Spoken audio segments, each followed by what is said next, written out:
말씀을 봉독하겠습니다. 하나님의 말씀은 디모데전서 1장 18절부터 20절까지입니다. 신약 338쪽에 있습니다. 디모데전서 1장 18절에서 20절까지입니다.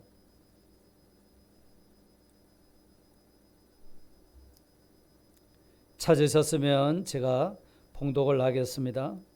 아들 디모데야, 내가 네게 이 교훈으로서 명하노니 전에 너를 지도한 예언을 따라 그것으로 선한 싸움을 싸우며 믿음과 착한 양심을 가지라. 어떤 이들은 이 양심을 버렸고 그 믿음에 관하여는 파선하였느니라. 그 가운데 후메네오와 알렉산더가 있으니 내가 사탄에게 내어준 것은 그들로 훈계를 받아 신성을 모독하지 못하게 하려 함이라. 아멘.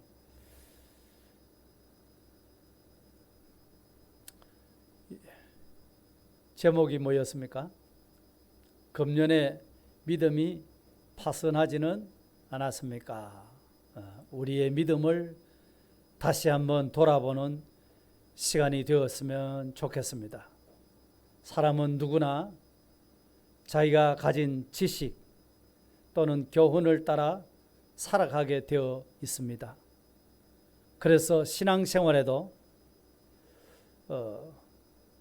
바른 지식, 바른 교훈을 따라 살 것인가, 아니면은 거짓 교훈, 다른 지식을 따라 살 것인가, 그것이 매우 중요한 겁니다. 오늘 본문 18절에 바울 사도께서 믿음의 아들 디모데에게 하시는 말씀입니다. 내가 네게 이 교훈으로서 명한다. 교훈으로 명한다는 겁니다. 그 교훈이 어떤 교훈인고 하니까 11절에 올라가서 보시면은 이 교훈은 내게 맡기신 바 복되신 하나님의 영광의 복음을 따름이니라, 이렇게 말씀했습니다. 그러니까 바울 사도께서 디모데에게 명령하는 이 교훈을 따라 명령하는 것은 곧 하나님의 영광의 복음을 따르는 그런 교훈이라는 겁니다. 우리가 신앙생활 하면서 어떤 것은 하지 말아야 되고 어떤 것은 해야 되고 그런 것이 있습니다. 그러면 무엇을 해야 하고 무엇을 하지 말아야 되는가 하는 그 교훈은 복음에 근거해서 나온 교훈을 따라서 복음에 근거한 이 교훈을 보고 요거는 해야 되겠구나, 요거는 하지 말아야 되겠구나, 이렇게 판단해야 한다는 말씀입니다. 이 교훈이 복음을 따른다고 하는 것은, 이 교훈의 복음을 따른다고 하는 그것은 결코 우리가 율법을 쫓아가는 것이 아닙니다. 예수 그리스도를 믿음으로 말미암아 의롭게 된 우리 성도들이 믿음을 지키며 살아야 하는 그런 교훈입니다. 그러니까 믿음으로 의롭게 되었다 해서 우리는 아무렇게나 살아서는 안 되는 사람입니다. 내가 예수님을 믿음으로 의롭게 되었고 구원받았는데 나는 아무리 못 믿어도 천국은 간다, 이렇게만 하고 살아서는 안 된다는 겁니다. 복음을 믿는 사람도 의롭게 된 사람도 반드시 따라야 할 교훈이 있다 하는 말씀입니다. 교훈이 있습니다. 기억하시기 바랍니다. 그리고 본문에 예언이라는 말씀도 있습니다. 18절에 그랬죠. 전에 너를 지도한 예언을 따라, 너를 지도한 예언이라고 했습니다. 그 예언이라고 하는 말이 참 광범위하게 쓰여지고 있는데요. 앞으로 되어질 일에 대해서 미리 말해주는 것이 예언이라고 할 수 있습니다. 그런데 성경에는 이 예언의 말씀들로 가득 차 있습니다. 그 예언의 중심은 예수 그리스도시죠.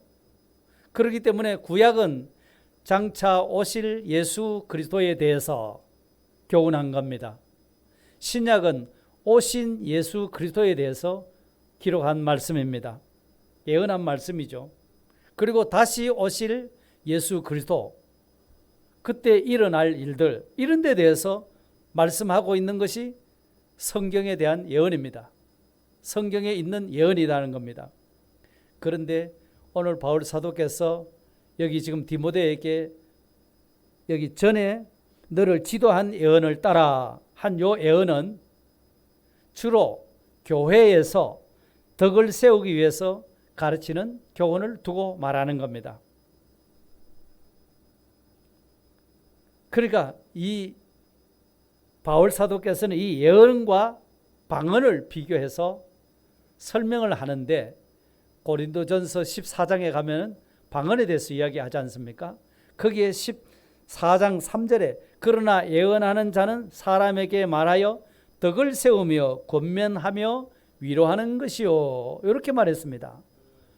그렇기 때문에 이 말씀을 미루어 본다면은 이 바울 사도께서 디모데에게 전에 지도한 예언이라고 하는 이 예언은 바울이 교회 안에서 성도들을 가르치고 권면하기 위해서 한 설교 말씀을 두고 한 이야기입니다.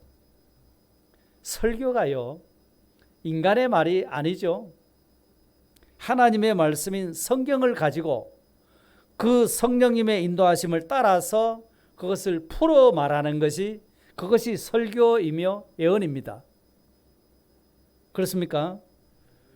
그래서 우리는 교회에서 예수님이 우리의 그리스도가 되신다 하는 데 대한 복음을 배웠습니다. 교훈을 배웠습니다. 그리고 이 복음을 믿는 사람들이 어떻게 살아가야 하는가 하는 데 대한 교훈을 배웁니다. 거기에 대한 예언을 받습니다. 다시 말하면 목회자를 통해서 하나님이 주신 말씀인 설교를 듣고 있다는 겁니다. 그러니까 이 바른 교훈과 바른 예언의 말씀을 따라서 어떻게 사는 것이 선한 일인가, 내가 선한 일을 따르기 위해서 어떻게 살아가야 하는가, 배운 바 교훈을 따라서 투쟁을 해야 합니다. 전에 너를 지도한 예언을 따라 그것으로 선한 싸움을 싸우며, 이렇게 말했거든요. 그러니까 우리가 어떤 복음의 교훈을 배웠거나 또 교회 안에서 설교를 통해서 권면받고 지도받은 말씀이 있거나 그거를 가지고 우리는 그냥 있으면 안 되고 그런 교훈과 지도를 통해서 싸움을 싸워야 됩니다. 선한 싸움을 싸우라고 이렇게 말씀하셨습니다. 그러니까 이 교훈을 따르지 않는 잘못된 사상을 가진 그 사람들하고도 싸우고, 우리 안에, 내 안에도 바른 교훈, 바른 예언의 말씀을 따라 살기를 싫어하는 옛사람의 여소와 더불어서도 싸워야 된다. 예수 믿는 신앙생활은 영적인 싸움이다. 이거를 지금 말해주고 있는 겁니다. 쉽지 않겠죠? 이 싸움을 잘 싸우면 인생의 목적지까지 안전하게 갈 수가 있습니다. 그런데 이 싸움을 잘 못 싸우게 되면, 이 싸움을 잘하지 않게 되면 말이죠, 목적지까지 가는 배가 가다가 파선하는 것과 같아진다. 이렇게 말씀한 겁니다. 파선. 인생 여정을 흔히 뭐라 합니까? 배를 타고 항해하는 인생 항해와 같다, 이렇게 표현하잖아요. 그래서 아름다운 항구의 그 목적지를 소망하면서 인생길을 가다가 보면은 별의별 원치 않는 그런 풍랑들이 마구 일어난다는 것입니다. 자, 그럴 때에 우리는 참 영적 항해를 하고 있는 사람인데, 믿음의 항해를 하는 사람인데, 그때 이 싸움을 잘 못 싸우게 되면 믿음에 관하여서는 파선해버리게 된다. 그런 사람이 있나? 있습니다. 후메네오와 알렉산더 같은 사람이다. 이렇게 지금 설명을 하고 있습니다. 여러분, 믿음에 관하여서 파손되었다. 그 말이 무슨 말입니까? 믿음이 깨어져 버렸다. 파손이라고 하는 것은 배가 풍랑에 부딪혀서 깨어졌다, 그런 말이거든요. 여러분, 배를 타고 가는 사람이 배가 깨어지면 어떻게 됩니까? 그 무시무시한 바다에 그대로 침몰하는 것 아니겠습니까? 그렇게 침몰했더라도 어떻게 허우적거리다가 살아나는 수도 있지만 잘못하면 살아나올 수 없는 일도 있다는 겁니다. 그렇기 때문에 우리 예수 믿는 성도들은 이 세상적으로 뭔가 조금 부족하다, 뭐 실패했다, 성공을 못했다 이래 할지라도 우리는 믿음에 관해서는 꼭 주님, 야, 너 잘했다, 요 인정을 받아야 되는 겁니다. 너 믿음은 합격이다, 요거 돼야 되는 거예요. 내 믿음에 대해서 그만 파손이 돼서 깨어져 버리면 곤란한 겁니다. 아주 허우적거리면서 막 지푸라기도 잡는 심정으로 그렇게 발버둥을 쳐야 겨우 살아날까 말까 하는 그런 일이죠. 그렇지 않습니까? 배가 깨어져서 침몰하는데 살아남는 사람은 구사일생이잖아요. 그만큼 어려운 겁니다. 그러니까 내 믿음의 인생 항로를 향해서 가다가 풍랑이라고 하는 것은 우리가 예상하지 못한 풍랑들이 얼마든지 있을 수 있습니다. 자, 그럴 때 내 믿음의 배가 안 깨져야 되겠다는 겁니다. 어떻게 안 깨어질 수가 있느냐? 안 깨어지는 방법이 있습니다. 파손하지 않기 위해서 우리는 어떻게 해야 하는가? 믿음을 가져야 됩니다. 믿음을 가져야 파손하는 것을 막을 수가 있습니다. 믿음의 파손을 막을 수 있다는 겁니다. 오늘 본문 19절에 믿음과 착한 양심을 가지라. 어떤 이들은 이 양심을 버렸고 그 믿음에 관하여는 어떻게 됐다고요? 파손하였다는 겁니다. 그래서 믿음과 착한 양심을 가지라. 믿음을 가지라고 말씀합니다. 그러니까 파손을 막는 길은 오직 한 가지, 믿음이라는 겁니다. 그 사람 인격이 온유하던데, 아주 점잖하던데, 겸손하던데 그거 가지고 이기는 거 아닙니다. 물론 우리가 인격도 겸손해야 되고 아주 차분해야 되고 온유하고 이런 인격을 가져야 됩니다. 그러나 그게 다가 아니라는 거죠. 정신력도 가져야 됩니다. 호랑이한테 물려가도 정신만 차리면 산다고 하듯이 정신력도 중요합니다. 파손을 막는 길은 그것만이 다가 아닙니다. 세상의 어떤 권세나 부귀 영화를 가지는 것도 파손을 막는 방법은 아닙니다. 세상에 속한 어떤 것도 내 믿음의 파손을 막아줄 만한 것은 없습니다. 오직 믿음뿐인 겁니다. 그렇기 때문에 사도 요한은 세상을 이기는 이김은, 세상을 이기는 승리는 이것이니 우리의 믿음이니라. 요한일서 5장 4절에 그와 같이 말씀을 했던 겁니다. 그러므로 우리는 믿음의 주인은 예수 그리스도를 바라봐야 됩니다. 믿음의 부유한 자가 되어야 됩니다. 그래서 바울이 디모데에게 믿음을 가지라고 말씀하신 대로 우리는 믿음을 가져야 됩니다. 여러분, 디모데가 믿음이 있었을까요? 없었을까요? 이 바울의 믿음의 아들이라고 했어요. 육신으로 난 아들이 아닙니다. 믿음의 아들입니다. 그러면 디모데가 믿음이 없어서 믿음을 가지라는 것일까요? 왜 믿음을 가지라고 하는 겁니까? 너는 신비한 믿음의 체험을 못했구나, 그러니까 믿음의 체험을 가지라, 그런 의미입니까? 너는 무조건 이렇거나 저렇거나 무조건 믿어라, 그런 뜻인가요? 믿음을 가지라는 말이 무슨 말이냐 이거죠. 문자적으로 풀이를 한다면은 디모데도 믿음이 있는 사람이죠. 바울의 수제자입니다. 믿음으로 낳은 아들입니다.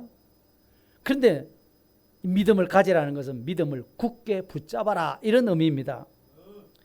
너한테 있는, 이미 있는 믿음을 그걸 지켜라.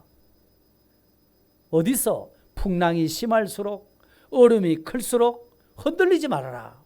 오히려 강하게 그 믿음을 붙잡고 있으라, 이 말입니다.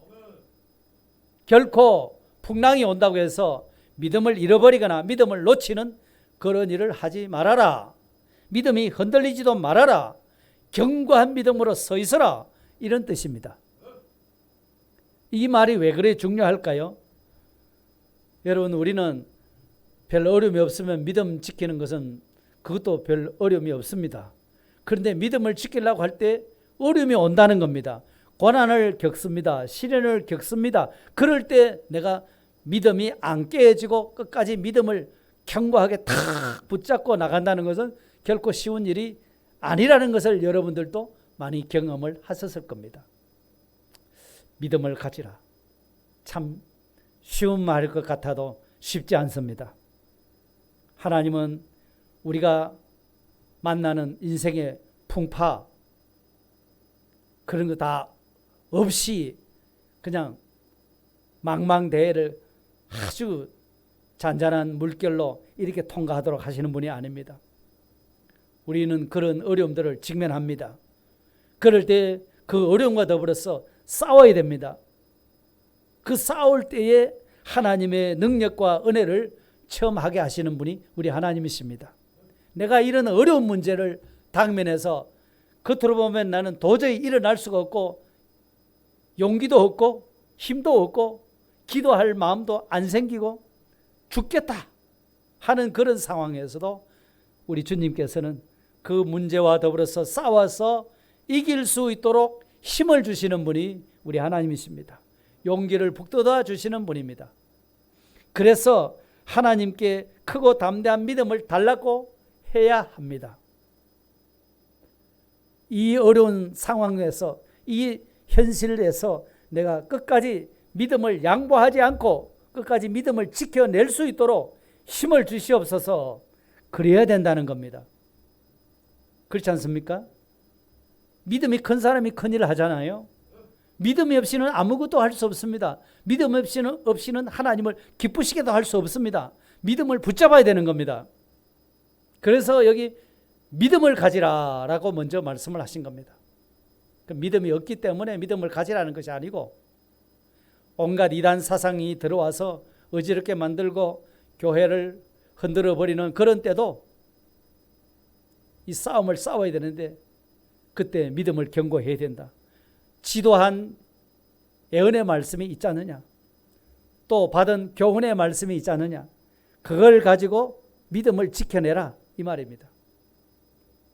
그리고 파선하지 않기 위해서는 두 번째는 양심을, 착한 양심을 가져야 한다, 이것을 말씀했습니다. 첫 번째는 믿음을 확실히 붙잡고 있어야 되고, 두 번째는 착한 양심을 가지라는 겁니다. 우리의 믿음이 파선당하지 않으려고 하면은 양심의 소리에 귀를 기울여야 합니다. 이 양심의 소리를 무시해버리고 양심의 가책을 눌러버리면은 결국 양심이 굳어져 버립니다. 양심이 마비가 됩니다. 마비가 됩니다. 감각이 없어지는 겁니다. 양심이 화인 맞는다고 그렇게 표현을 하였습니다. 그러면 결국 믿음까지 깨지고 마는 겁니다. 양심, 이 양심이 굳어버리지 않도록. 본래 하나님께서 사람을 지으실 때 양심도 지으셨습니다. 그래서 그 양심을 가지고도 하나님을 섬길 수 있도록 그렇게 하셨습니다. 그렇다가 범죄함으로 말미암아 양심이 부패해져 버렸습니다. 깨져 버렸습니다. 하지만 예수 그리스도의 십자가의 공로로 죄 용서받고 다시 거듭나게 될 때에 그때 우리의 양심도 다시 소생되게 된 겁니다. 그래서 믿음을 가지고 착한 양심을 가지라. 우리가 싸워서 쟁취해야 될 가장 소중한 것은 바른 믿음이다. 바른 믿음이고 또 그 믿음과 함께 가져야 될 것이 착한 양심이다 라고 말씀하신 겁니다. 착한 양심은 앞에서 말씀드린 대로 바른 교훈과 지도한 예언, 복음에 관한 교훈과 바울이 지금까지 디모데를 교훈하고 가르쳤던 그 예언을 따라서 가지게 되는 양심을 말합니다. 그렇기 때문에 양심이라고 하는 것은 언제든지 지식의 지배를 받습니다. 교훈의 지배를 받습니다. 그러니까 예수 믿는 사람만 양심을 가진 것이 아니고 불교 믿는 사람도 양심을 가지고 있고요. 있죠. 자기가 가지고 있는 경전을 따라서 바르게 사는 것이 그것이 양심이니까 자기 지식대로 바르게 산다는 겁니다. 그러니까 이 양심이라고 하는 것이 자기가 가진 지식을 따라서 지배를 받고 사는데 사람마다 다 양심은 있습니다. 그러나 차이가 있습니다. 우리는 그 양심을 가지고 믿음으로 사는 사람입니다. 주님께서 가르쳐 주신 바른 교훈, 지도한 예언, 그걸 따라서 바르게 사는 것이 그것이 신앙 양심입니다. 그것이 착한 양심입니다. 사람이 뭘 보고 자라고 뭘 보고 배우느냐, 그거 중요하지 않습니까? 거기에 따라서 양심이 결정되는 겁니다. 그렇기 때문에 사람이 자신이 자란 환경이나 배운 것에서 벗어날 수가 없죠. 그렇기 때문에 어릴 때부터 참 바른 교훈, 바른 예언을 배운다는 거 매우 중요한 겁니다. 그렇죠?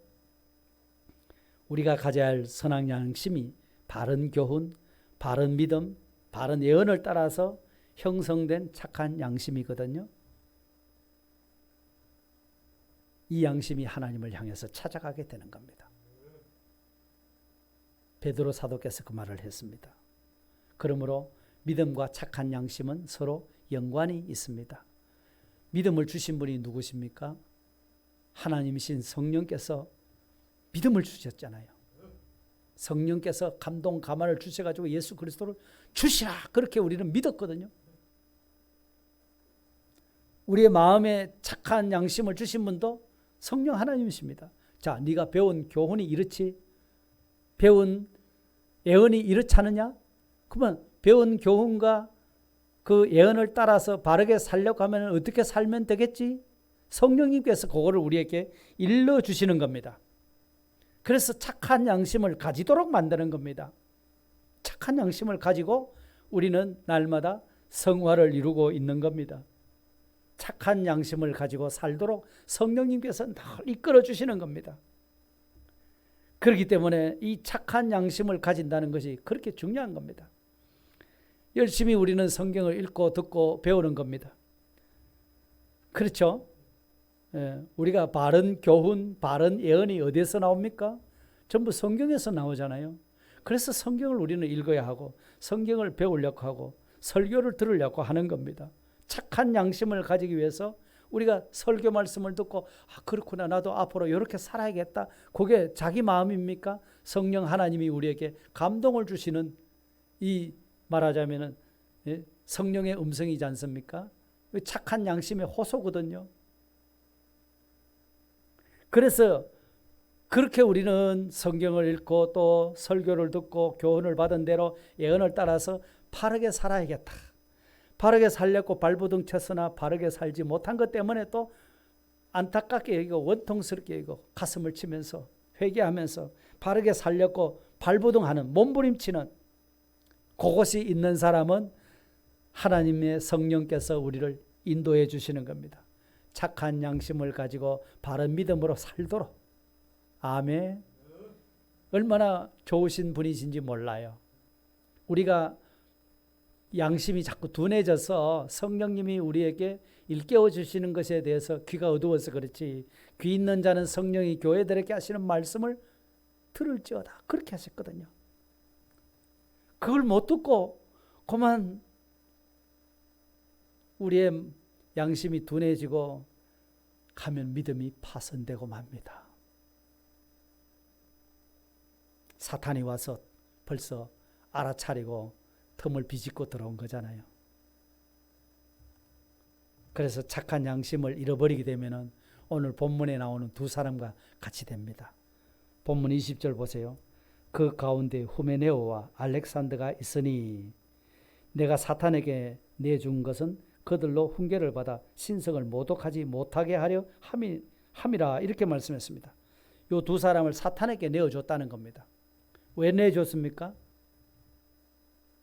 믿음이, 바른 믿음을 안 가지고 바른 양심을 안 쓰니까 잠시 사탄에게 내어줘 버렸다는 겁니다.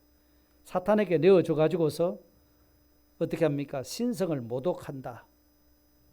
사탄에게 내어줘 가지고서 하나님 대적하는 일하고 하나님이 뭐 있으나 마나 이렇게 여기고 예사롭게 여기고 하나님 무시해버리고 자기 생각대로 욕망대로 마구 살아버린다는 겁니다.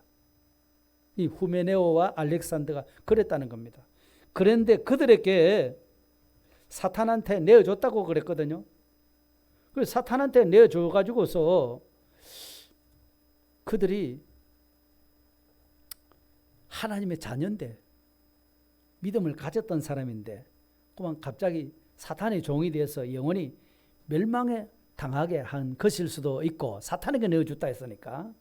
아니면 징계를 통해서 하나님이 나를 그냥 두시진 않구나, 내가 이렇게 믿음이 파손되어 가고 사탄에게 내어줘 가지고서 이 고통을 당하는구나, 이런 징계를 받는구나, 이런 어려움을 겪는구나 하고서 돌이켜서 깨닫고 돌아오게 하는 것일 수도 있는 겁니다. 사탄에게 내어줬다는 것이 말이죠. 그렇기 때문에 어떤 경우든지 우리가 알아야 하는 것은 믿음과 착한 양심을 같이 가져야 되는 겁니다.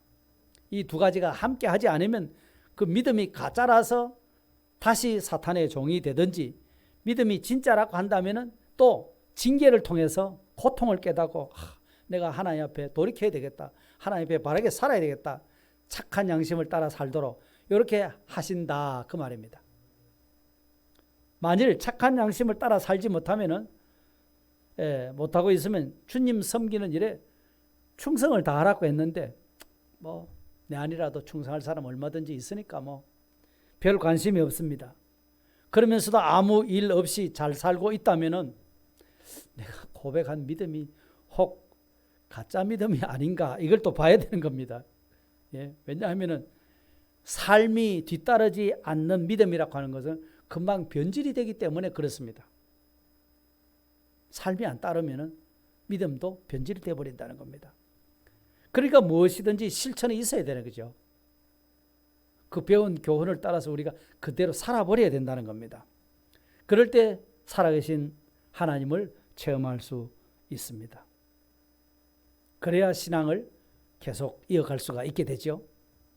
그래서 하나님은 우리로 하여금 날마다 믿음과 착한 양심을 가지고 우리를 새롭게 하시고 점점 거룩한 성화를 이루도록 이렇게 하시는 겁니다. 그래서 하나님의 뜻을 행했을 때는 내 양심이 평안하지 않습니까? 근데 때로는 하나님의 뜻을 거스려 살았을 때는 뭔가 양심이 찝찝하고 불안하고 그런 걸 느끼지 않습니까? 가책을 느끼잖아요. 그런데 사람들은 그렇게 양심을 통해서 뭔가 가책을 느끼게 하고 뭔가 불안하게 하는데도 불구하고 의식적으로 그만 그런 것을 다 무시해버리고 억눌러버립니다. 부인해버립니다. 내가 이래 살면 안 되는데, 이렇게 살면 안 되는데, 이렇게 하면서도 그런 생각이 들면서도 한편으로는 그만 무시하고 사는 겁니다. 그러면 어떻게 되죠? 양심이 힘을 쓰지를 못하고 결과적으로 믿음까지 깨어지게 되는 겁니다. 우리 양심이라고 하는 것은요, 우리 영혼의 등불과 같습니다.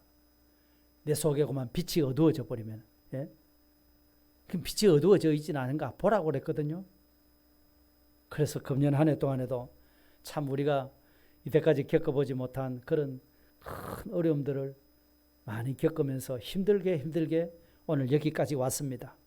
자, 그런 가운데 있으면서 혹시나 내 믿음이 깨어지진 않았는가, 내 믿음의 배에 어떤 구멍이 생기지 않는가, 그런 틈을 타서 사탄이 와서 나를 이렇게 시험에 빠지게 만들고 그런 적은 없었는가 하는 것을 우리가 한번 돌아봐야 될 겁니다.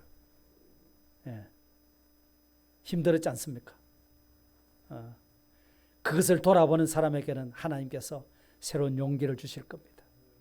힘을 주실 겁니다. 이제 나도 이제는 바른 믿음을 가지고 착한 양심을 가지고 살겠습니다. 그런 결단이 일어나도록 해주실 겁니다. 그렇지 않고 그만 착한 양심의 빛이 꺼져버리면 우리의 인생길은 갈수록 자꾸 어두워지는 겁니다. 왜 이런 힘들게 우리는 살아가야 될까?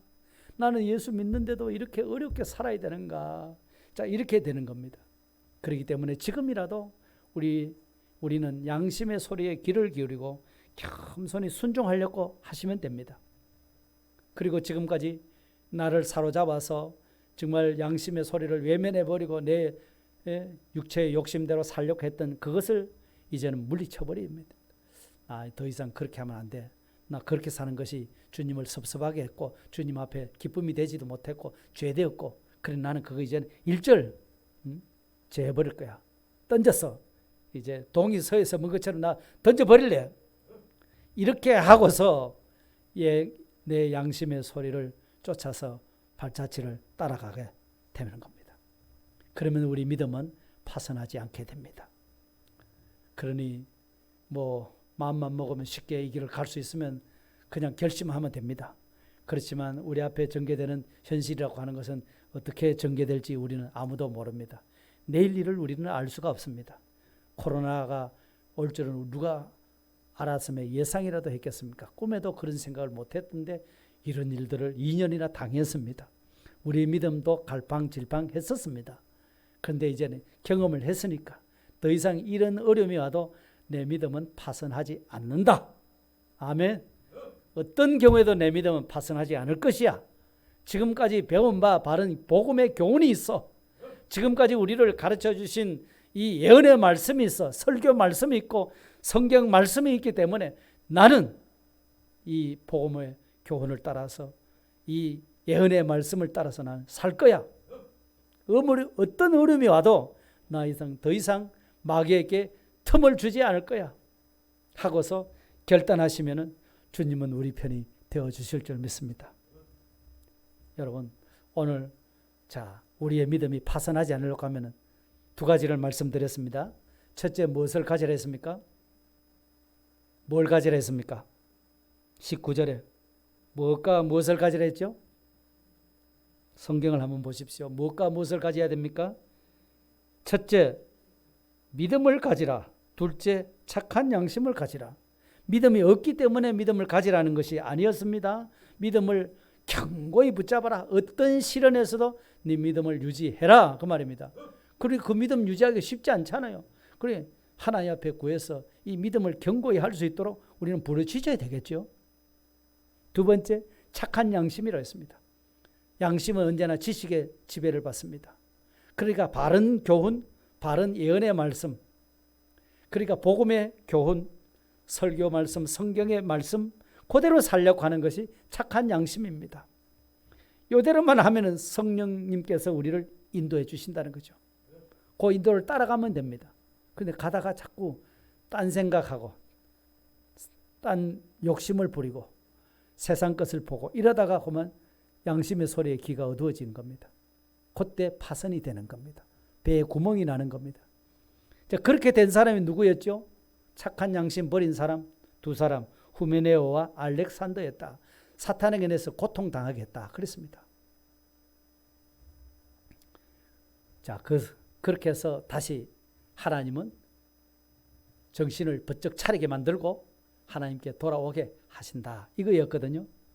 그렇기 때문에 금년 한 해도 내 믿음을 다시 한번 돌아보면서 믿음의 선한 싸움을 싸웠는가, 이걸 돌아보면서 이제부터 바른 믿음의 선한 싸움을 싸우겠습니다. 결단하실 수 있기를 바랍니다. 바울 사도께서는 자기 일생을 다 마치고 주님 앞에 탁 섰을 때 그렇게 말했죠. 디모데 후서 4장 7절에 내가 선한 싸움을 싸우고 나의 달려갈 길을 마치고 뭘 했다고 했습니까? 믿음을 지켰다고 했잖아요. 믿음을 지켰어요. 우리가 이 믿음을 지켜나갈 수 있기를 예수님의 이름으로 축복합니다. 다 같이 통성으로 기도하겠습니다. 주님 감사합니다. 심히도 부족하고 여러 가지 시련 속에서 우리의 믿음이 참 흔들릴 대로 흔들리고 파손하는 배가 구멍이 나서 가라앉든지 침몰하든지 한 것처럼 우리 믿음이 이렇게 깨어질 때가 참 많았던 저들입니다. 금년 한 해를 돌아보면서 아버지 하나님, 우리의 믿음이 이와 같이 파손하지 않도록 믿음의 선한 싸움을 바로 싸우라고 다시금 말씀하여 주셨사오니 하나님 아버지, 정말 시련을 당할 때마다 그때 믿음을 지켜나가는 것이 너무 어려웠습니다. 그때 우리가 신앙을 양보할 때가 많았고 육체의 욕심을 따라갈 때가 많았습니다. 이제는 어떤 어려움이 와도 배운 교훈을 따라서 배운 예언의 말씀을 따라 바르게 살겠습니다. 주여 우리를 도와주옵소서.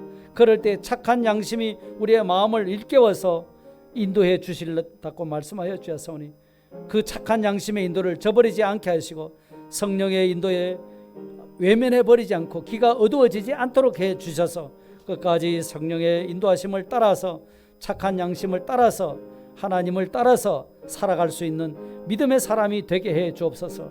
결코 후메네오와 알렉산더와 같이 사탄에게 내어줘서 고통당하는 그런 일이 되지 않도록 내 믿음이 깨어지지 않도록 주께서 붙잡아 주시고 내가 선한 싸움을 싸우고 달려갈 길을 달리고 믿음을 지켰다고 하는 이 바울의 고백이 우리의 고백이 되도록 2021년 남은 때도 지켜주시고 2022년 새해에도 어떤 일을 만날지 우리는 모릅니다.